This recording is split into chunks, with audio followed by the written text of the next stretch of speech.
Et c'est là où lui il appuie sur la tête de la vache et la vache tombe. Dans ce plan-ci, il appuie pas du tout sur la Non, au début, ouais. C'est plus le fait de regarder Louisa un peu. Ouais.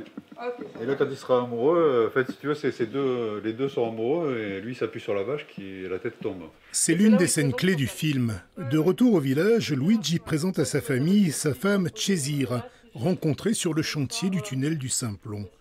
Luigi, c'est le grand-père italien du réalisateur Alain Huguetto. C'est très très émouvant en fait de retrouver le grand-père, la grand-mère, d'avoir inventé leur vie, d'avoir imaginé leur vie. Comment ils ont pu se rencontrer, comment ils ont vécu sans électricité, sans antibiotiques. C'est impressionnant. Pour moi, c'est impressionnant. Hein. Mais c'est du passé, tout ça. Pourquoi tu veux savoir tout ça?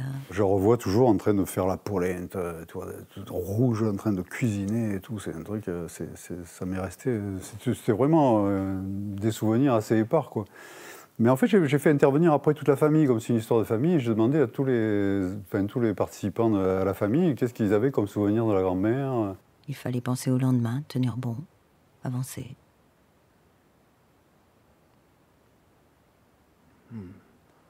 1, 2, 3, 4, 5. 1, 2, 3, 4, 5. Attenzione ragazzi!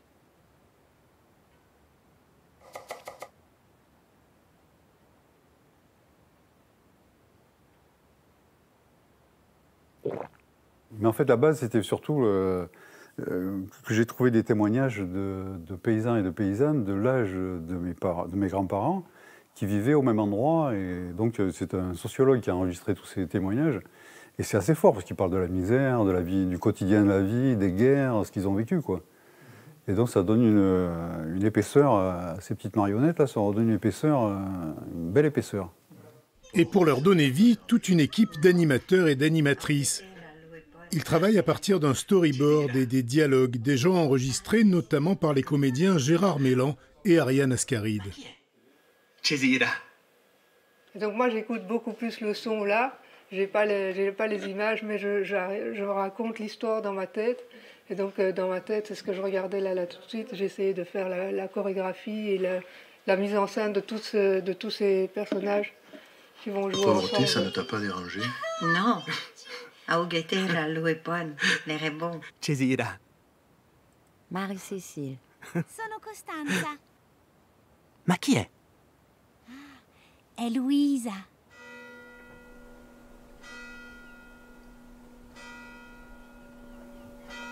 Ce village piémontais de la province de Turin a bercé à distance l'enfance d'Alain Huguetto. Mon père, dans tous les repas de famille, il parlait que de ça, quoi. Il y a un cimetière, il y a un village en Italie où il n'y a que des Huguetto. Mais c'était pas une question, c'est juste un truc, il avait sur le cœur, quoi. Il fallait qu'il parle de ça, quoi. Ernesta Piombina. Notre belle-sœur, tiens, notre tante. C'est en français, là. Et lorsque, pour préparer le film, Alain s'est rendu au cimetière de Grandoubione, où son nom est gravé sur la plupart des tombes, il a très vite compris que son père disait la vérité. Les bras me sont tombés, même. Je crois que c'était un rêve ou c'était un truc qui n'était pas juste, quoi, mais il avait raison. Qu'est-ce qui s'est passé? Je ne sais pas. C'est le but du film. Ce qu'il s'est passé, des histoires de voyage, de migration, souvent entre ici et la France, parfois plus loin. Oh. En ce jour de 15 août, les rares habitants de Grandoubione préparent le repas familial.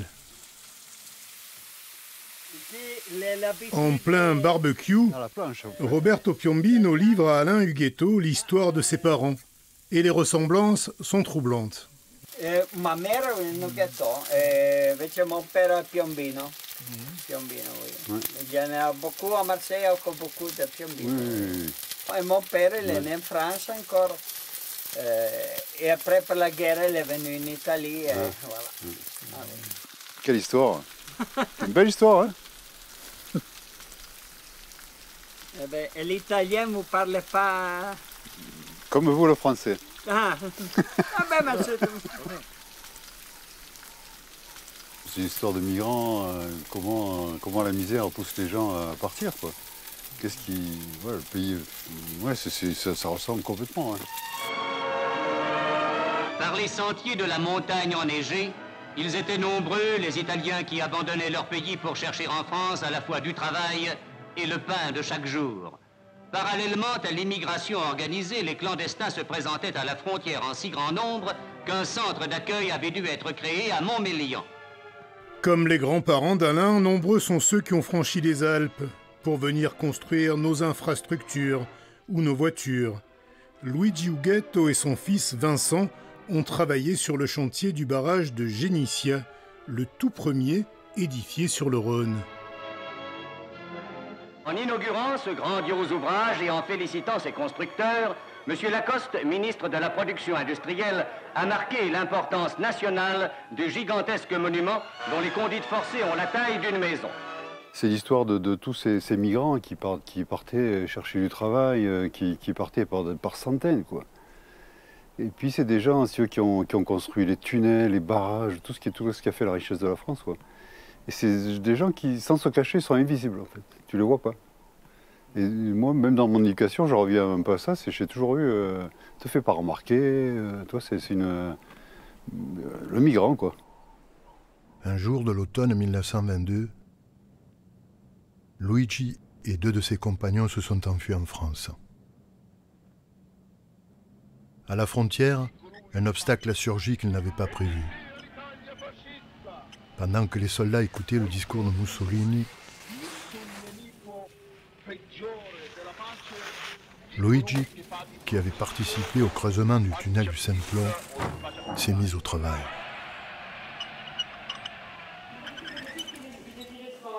Dans les studios Foliascope, près de Valence, le tournage va durer 9 mois. En stop motion, image par image. Je te fais un petit changement de bouche, comme ça tu auras un petit changement de bouche.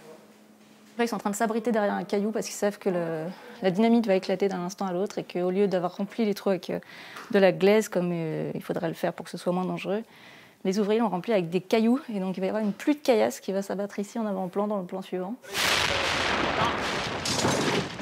Il commence à devenir assez dangereux sur le chantier. Après les autres, ils enfilent. Les marionnettes en silicone, les stars du film, sont l'objet de toutes les attentions. Chacune dispose de toute une gamme d'accessoires. Ici, là, vous avez chaque personnage a différentes bouches, qui elles sont des bouches aimantables, et que donc on peut changer, intervertir, ou si on veut, des bouches très grandes ouvertes, toutes fermées, des petits O, des petits U. En fonction du type de paupières qu'on choisit, on peut leur faire cligner les yeux, leur faire faire différentes expressions. Le tournage se déroule simultanément sur 8 plateaux, avec une équipe de 19 personnes. Pratique, ça se démonte. C'est l'aboutissement de 4 ans de préparation. Ça me correspond assez bien, en fait. Hein, on a du temps en fiction, c'est toujours sur l'émotion, il faut vraiment gérer tout très vite. Là, on a un peu plus de temps, en plus c'est très préparé, on a fait des dessins avant, il y a tout un conducteur qui est mis en place. Après, c'est comment trouver une vie à ces petites figurines, quoi. Chacune doit avoir sa vie particulière. Là, on part en France. En France? Mais pourquoi en France? C'est le pays le plus rapproché où vivent tant de nos compatriotes. Le film est conçu comme un dialogue entre le réalisateur, incarné par sa main, héritière du savoir-faire familial, et Césire. Où on parle une langue qui ressemble à la nôtre. Où l'on trouve sans peine de la semoule de maïs pour Apolline. La frontière entre deux mondes si proches. Jusqu'à la Deuxième Guerre mondiale, les Italiens émigraient de façon saisonnière pour travailler en France, de l'autre côté des cols. Tu vois, imagine ça qui monte, là. T'as tout un brouillard qui monte et il devait marcher dans ce genre de truc, là. Tu te dis, c'est incroyable, quoi. Comment ils se retrouvaient, quoi. Sans boussole, sans rien. Ce film, moi, pour moi, c'est un témoignage. C'est un témoignage de ce qu'ont vécu nos parents, nos grands-parents, nos mères. Et ils ont vécu des guerres, ils ont vécu des épidémies. Et je me dis, mais là, il faudrait témoigner aussi, parce que comme eux, bientôt, il va falloir faire comme eux, quoi. Résister, on va passer par des épidémies, de la misère. Et c'est important de faire ce film-là aujourd'hui, je trouve. C'est de témoigner de ce qu'ont vécu les anciens pour nous donner du courage, parce qu'on va en avoir besoin, je pense. Depuis le col Agnelle, le mont Viso se dévoile. C'est l'un des personnages du film, avec Luigi, Cesira et leur famille, une histoire particulière mais semblable à celle de tous les migrants. Interdit aux chiens et aux Italiens devrait sortir au printemps sur vos écrans.